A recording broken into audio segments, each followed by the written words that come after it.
meus bombones, coisas lindas do meu coração, gente. Diluviano em Madrid. Mas é aquela coisa, né? Nem a chuva. Tem que olhar os carros, né, gente? Porque ser atropelada com chuva não dá, né? Babado. Gente, nem com chuva me para. Não pode parar, né? Não pode parar porque você tem que trabalhar. Aí está o X da questão, né? Tem que trabalhar. É o que eu sempre falo, meus bombones. Quem tá acostumado a trabalhar, trabalha. Sabe? Eu não me queixo de trabalhar, não. Eu me queixo muitas vezes que eu tô cansado, é normal. Mas todo mundo tá cansado, né? Não tem uma pessoa trabalhadora que não esteja cansada. Todos estamos esgotados, né? Mas feliz, como sempre, né? Eu aqui vou com o meu guarda-chuva, deixa eu pôr o pau assim no meio, né? Pra não atrapalhar, né? Atrapalhar, né? Mas olha, gente, foi difícil, tá? Foi difícil fazer essa live com a minha filha, tadinha. Porque eu me sentia super culpada de expor-la assim, tadinha, né? Incluso os vídeos eu ensinei pra ela, vamos, há 40 minutos atrás, no momento, né? Porque eu tinha até medo de ensinar e ela olhar assim pra mim. Eu vou dar satisfação pra esse tipo de gente, né? Porque esse tipo de gente só faz coisa ruim, né, gente? Né? Essas pessoas que são amargadas na vida, sabe? São pessoas que não têm um trabalho, não têm vida familiar, não tem nada. Então essas pessoas são ruins. Elas nasceram ruins. E não é jogar a culpa nos pais delas, não. Não. Aí nem pai nem mãe teve culpa, não. Como muitos falam, né? Se o pai e a mãe tivessem posto para... Não. Uns trastes desse, às vezes tem até família. Mas a família não suporta, né? Como esse sapo Jururu mesmo fala num vídeo que leva 20 anos sem falar com a mãe. Olha, por algo será, né? Que ela leva 20 anos sem conversar com a mãe. Por quê? Porque a mãe não quer saber nada desse traste. Seguramente esse traste aprontou tanta coisa pra mãe dele, que a mãe dele não quer nem olhar na cara dele, né? É bem assim. Por quê? Porque uns bichos desses, incluso é capaz de denunciar o próprio pai ou a mãe por transfóbia, só porque o pai ou a mãe falou umas coisas que ele não aceita, entende? A gente tem que aprender a conviver com os dois, com as duas caras da moeda. A gente tem que aprender a conviver, né? A gente tem que olhar o lado bom, mas também a gente tem que olhar o lado ruim, né? Porque nem tudo que é bom pra gente é bom pra outras pessoas. Então a gente tem que aprender a conviver com isso, né? Porque é bem por aí, sabe? É que não tem conversa fiada, sabe? Gente, a minha vida, os meus pais, não foi nenhum mar de rosa, pessoal. Não, mas eu calada, gente. Porque se eu retrucasse ou respondesse meus pais, seria muito pior. Eles tinham 100% de possibilidade de me pôr pra fora de casa. Por quê? Porque eu seria respondona, malcriada, violenta. Gente, eu tava com hormônios na cabeça. E aí que entender que uma menina trans, bom, era menina, né, com 14, 15 anos, quando começa a tomar o tratamento hormonal por conta própria, a gente é descontrolada. Por quê? Porque a gente quer os peitos rápidos, a gente quer o corpo rápido. E claro, eu não tomava uma anaciclina, eu tomava três. Gente, vocês sabem, parecia que eu tinha até Parkinson pela manhã. Uma tremedeira, gente. Aquela vontade de, quando você escuta qualquer coisa que te ofende, de arrebentar e quebrar tudo. Gente, isso também passou comigo, mas eu me controlava. Falava, não, meu Deus, ai meu Deus, me ajuda. A minha mãe, quando ela falava assim, nossa, seu pai quando te vê de saia, a coisa não vai ficar legal, não. Gente, se fosse outra transexual com a quantidade de hormônio na cabeça que tinha ela tinha voado em cima da mãe dela. Eu amava a minha mãe. Me dava igual o que ela falava. Ela falava com a razão dela, sabe por quê? Porque a gente estava nos anos 80. Eles não tinham informação nenhuma. E se a minha mãe tivesse informação, talvez seria coerente ou talvez seria incoerente, né? Mas o respeito, pessoal, o respeito com os pais é muito importante, gente. É muito importante. Por quê? Porque para eles a gente está fora da linha. Pra eles, a gente é sem vergonha, que a gente tem que nascer homem, a gente tem que nascer mulher, sabe? A teoria deles é essa, né? Eu trouxe a minha filha no mundo mulher, eu não trouxe ela homem, eu trouxe o meu filho no mundo homem, eu não trouxe meu filho no mundo mulher. Quer dizer, esse de trazer no mundo, a partir do momento que você vem ao mundo, eles são seus donos, né? Assim é a teoria deles, né? Que é incorreta essa teoria, né? Que a partir do momento que você veio no mundo, você veio, seja planejado ou por acidente, você veio e você é dono ou dona da sua vida. Já não é eles o dono, tá entendendo? Porque quando um bebê nasce com malformação e morre, eles não podem trazer de volta a vida do bebê. Quer dizer, você traz no mundo, mas não é seu. A teoria daqui é que a gente cria os filhos pro mundo. É verdade, sabe?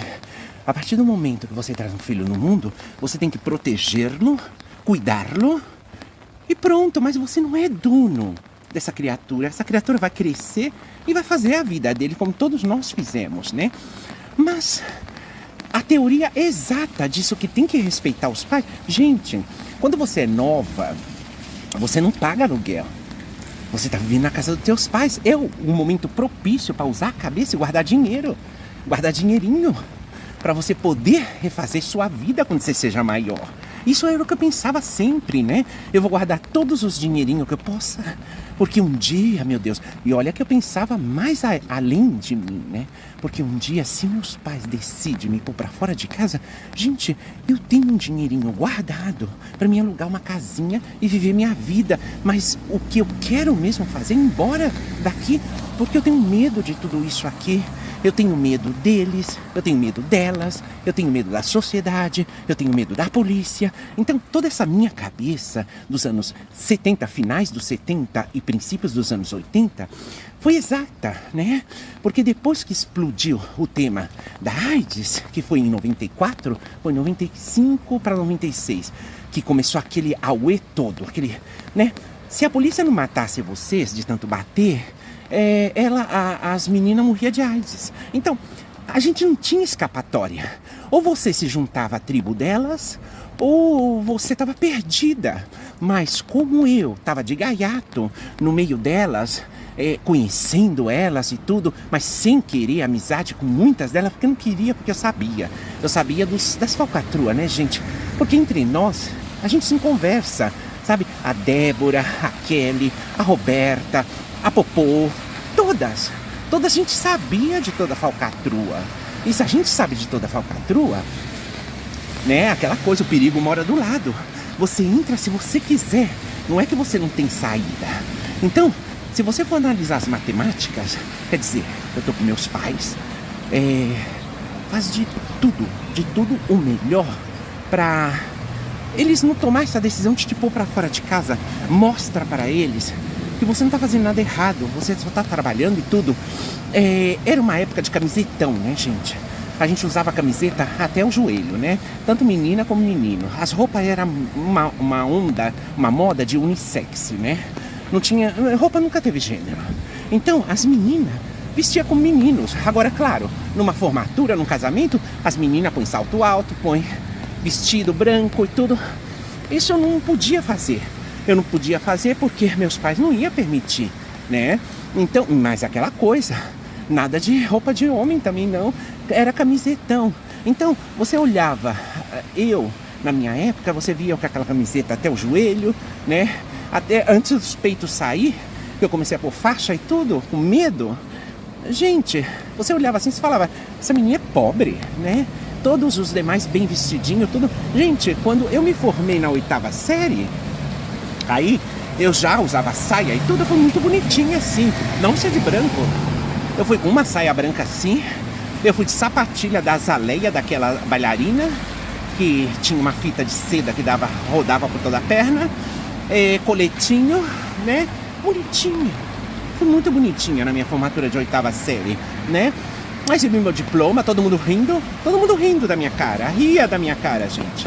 Ria porque me conhecia, sabia quem eu era, sabia que era trans, todo mundo ria, mas não tinha, né? Hoje não, hoje é tudo diferente, né? Hoje Ninguém dá risada de nada, né? Mexer, eu não sei se mexe, né? Mas antes mexia muito comigo, né, gente? Me chamava de lindinha. Ai, a princesa Cinderela. Ai, os sapatinhos dela, olha. Ai, toma vergonha, viado, vira homem. Gente, era tudo essas coisas que eu escutava, gente.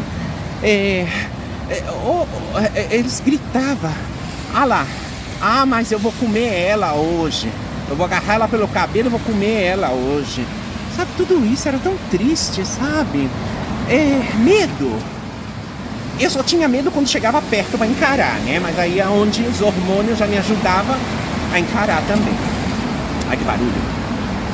Então, chegava no encaro, os hormônios já subiam pra minha cabeça e eu já passava a mão em pedra, né? Porque nas ruas daquele lugar tenebroso onde eu vivia, estava cheio de pedras e tudo. Eu pegava pedra, pegava duas, com as duas mãos, né? Agora, cadê as fotos? Cadê a máquina? Você me deu a máquina. Viaja no túnel do tempo, a gente regressa e você me compra a máquina. Com caro que era tudo, gente. Sabe, era em cruzeiro, era tudo tão caro, meu Deus. Máquina fotográfica pra gente rico e pra cafetina. Eu não tinha esse poder aquisitivo. O dinheiro que eu ganhava era para guardar para ir embora daí. Se eu tivesse comprado máquina fotográfica, filmadora, que existia, essas filmadoras de fita HF, que tinha Andréia, que tinha todas as outras, gente, eu não tinha dinheiro para comprar as passagens de avião, eu tinha ficado aí. E terminado aí com uma máquina velha, fora do tempo, fotografias velhas, envelhecidas, postando na internet. Para quê? Não, eu preferi dar um salto na minha vida e decidir fazer as coisas bem para mim mesma, para minha saúde, para minha vida, né? Agora, as que pensaram com máquina fotográfica, com foto, elas estão já velhinhas, né? Algumas têm a mesma idade que eu, que parece que tem 90 anos. Não têm uma vida saudável, vivem aí ainda arrastando e pedindo ajuda para conseguir uma pensão não contributiva para o governo brasileiro, né? É viver miseravelmente, sabe? Eu deixei tudo isso aí para trás para não viver miseravelmente quando seja maior de idade, como agora mesmo como eu tô, né? Porque eu já, querendo ou não, eu já tenho a minha idade, né? Eu já sou uma senhora. Mas regressando ao assunto de ontem, tadinha, né? Eu fiquei com muita dó da minha filha expor ela assim. Ela falou, olha, é a última vez que eu venho. Eu não gosto, você sabe, mãe, eu não gosto. E pra falar com esses tipos aí, que faz vidinho, sabe, falando de mim, o que eu tenho que ver com tudo isso? Tadinha, né? Eu me senti culpada, assim, quando ela falou assim. O que eu tenho com isso? Essa gentalha fala esse montão de mentira. Tadinha, né, gente? E ela tá trabalhando, gente. Sabe? Ela tá dando um duro pra pagar os estudos dela. Pra você ver o esforço dos jovens daqui. Os jovens daqui são esforçados. Eles buscam trabalhinhos de meia jornada pra compatibilizar com os estudos. Eles têm a própria vida deles. São muito independentes os jovens daqui, né? Eu, incluso, penso muitas vezes que eles têm muita liberdade, é certo. Por quê, gente? Porque o ambiente é diferente, gente. O ambiente, querendo ou não, é um ambiente mais sano. Que eu sempre orientei muito a minha filha não envolver com esse mundinho de substância ilícita, não se envolver com pessoas que usam isso, né? Tem um amiguinho dela que usa, né? Fuma essa porcaria, né? Ela me contou. E o que ela fez e as outras meninas e outros meninos fizeram? Se afastaram. Se afastaram porque é uma pessoa que fuma isso, né? Então elas não gostavam, né? Mas aquela coisa, né, gente? Isso aqui é Madrid, isso aqui não é Londres, não. Londres está pragado, né, de substância ilícita, né? Os jovens usam tudo aquilo, né? Mas eu acho que os pais também orientam, né? Assim como no Brasil também, né? Eu acho que também é a mesma coisa, né? Os pais orientam os filhos para não usar essas porcaria, não ficar no meio de gente que não presta, tudo isso. Eu acho que é a missão de todo pai e mãe orientar seus filhos, né? Para não entrar nesse mundinho perturbador, que é um mundo, gente, que Uma vez que eles entram, já passa várias coisas pela cabeça deles, né? De furtar, quando não tem o dinheiro para comprar essa porcaria, roubar e fazer coisas estranhas, né? Então os filhos da gente, a gente orienta da melhor forma possível. Eu fui uma boa mãe e sigo sendo uma boa mãe, né? Eu orientei muito a minha filha. A minha filha tem uma orientação e uma educação repassada por minha mente, não que meus pais me deram, porque a minha educação eu adquiri sozinha a minha educação, sabe? Os meus pais mal falavam comigo, né? Era aquela coisa, a minha mãe era a que mais conversava comigo. Meu pai, eu só via ele, muitas vezes no domingo, porque é motorista de táxi, né, gente? Chega de madrugada em casa, de madrugada eu tava dormindo, e eu tinha que levantar cedo para trabalhar na padaria, né? Ou então, pegar o primeiro trem para ir trabalhar nas confecções Manos, lá na José Paulino, de passadeira, a vapor, né? E virar a gola de camisa. Tinha uma máquina que eu apertava com o pé e virava a gola, né? E depois da gola virada eu tinha passado para G, era uma menina, ela chamava de G, né? E a Fátima, era duas, que prespontava nas prespontadoras, aquelas máquinas que prespontava. E logo dava para outra, a Maria que pegava a peça maior da camisa, costurava a gola, e depois estava a Vilma, que já passava a parte da frente, né? Então, gente, era trabalho. Era um salário mínimo e meio que pagava, registro na carteira, eu estava registrada, né? Então, gente, aí era a época que eu já usava saia e já vestia como mulher mesmo, de saia, de sapatilha, né, gente? Porque trabalhar de salto alto não dá, né, gente? Eu nunca usei salto alto para trabalhar. Mas aquela coisa, né, gente, tampada, hormonizada, mas tampada, né? Eu não ia trabalhar de bustier ou mini saia, porque não iam dar emprego para mim, né? E se eu pusesse silicone, nossa, eu acho que nenhuma empresa me daria trabalho com aqueles volumes todos, né? Porque, gente, era a época dos 80. Você tinha que pensar com a cabeça. Não tinha tecnologia, não tinha nada. Então a única saída era pensar com o cérebro. Se eu fizer tudo o que elas fazem, não me vão dar emprego, tá? Então eu vou tentar fazer o máximo de melhor para mim, tomar meus hormônios. Eu tomei os hormônios justamente, eu pensava, eu vou tomar os hormônios justamente para me bloquear qualquer coisa para nascer cabelo no corpo ou na barba. Eu não quero isso em mim, né? Eu já não estava, quando já tinha o peito, eu já não estava nem preocupada com o peito. Tá diluviando? Eu estava mais preocupada de não nascer pelo no meu corpo, né? É como diz sapo boi, né? Chuchu. Eu nunca tive chuchu, os hormônios não deixou nascer. Não deixou nascer, graças a Deus, né? Que me prejudicou para o outro lado. Sim, é certo que eu tive praticamente quase uma leucemia aguda por culpa da hormonização tão temprana, né, que eu fiz na minha adolescência, né, sem consultar o médico, que nem sequer era estradiol puro, era Naciclin. Então tudo isso contou, né, com a leucemia que eu tive gravíssima, mortal. Eu escapei. A doutora de oncologia, os oncólogos foram muito claros comigo quando eu fiquei ingressada no hospital. Eles falaram, olha, a gente vai ser muito claro com você, Estrela. De 10, não se salva quase nenhum. A gente vai lutar pela tua vida. Por isso eu agradeço muitos médicos aqui, eles lutaram. E eu sobrevivi, tá, gente? Sobrevivi, eu vou a minhas revisões de 5 em 5 anos. Tá tudo bem, os marcadores não mostram nenhum vestígio de nenhuma espécie, sabe? Então, graças a Deus, né? Tô curada, né? Então, eu sofri muito, pessoal. O meu sofrimento foi interminável. Sofrer aqui em Madrid, eu não sofri não, gente. Eu vivi mais tempo aqui, que eu levo 35 anos praticamente aqui, eu vivi mais tempo aqui do que no Brasil. A época que eu vivi no Brasil, eu sofri muito, gente. Sofri muito, muito. Aqui eu estaria mentindo se eu falo que eu sofri. Não, aqui me respeitaram, aqui me cuidaram, aqui me orientaram, aqui foram meus amigos, aqui fizeram muita coisa boa pra mim. Então tem gente que inclusive fala, você só fala bem da Espanha. Gente, não se trata de falar bem da Espanha. Se trata de mim, do meu bem-estar, do que eu vivi, sabe? Do meu sofrimento. Eu não tive meu sofrimento aqui não, gente. O meu sofrimento foi aí. Tá entendendo? Mas nem por isso eu falo que o Brasil é um país que não presta, um país que é ruim. Não falo isso. O Brasil é um país maravilhoso, que tá mal administrado, é certo. Tá? Mas não sou só eu que falo isso. Todo brasileiro fala isso. Que tá mal administrado, que a política é uma porcaria, que o governo não serve, que não sei patati patatá. Se eu fosse a única que falasse isso, até entenderia que eu falo mal de todo mundo. E as pessoas, às vezes, né, dá numa tecla que não existe. Uma tecla de que ela fala mal do Brasil, dos brasileiros. Mentira, mentira. Eu amo o Brasil, eu amo os brasileiros. E quer prova disso?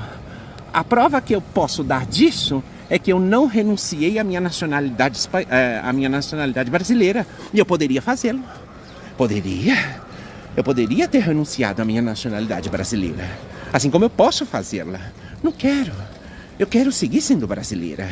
Porque se eu tivesse tanta raiva e falasse tão mal do Brasil, eu tinha renunciado à minha cidadania brasileira há tempo. Pra você ver aonde está a mentira do pessoal. Tá entendendo? É isso mesmo, Momone. Vou trabalhar agora. Vou entrar no metrô, no trem. Beijo, um cheiro e um lindo dia para todos vocês. Mua.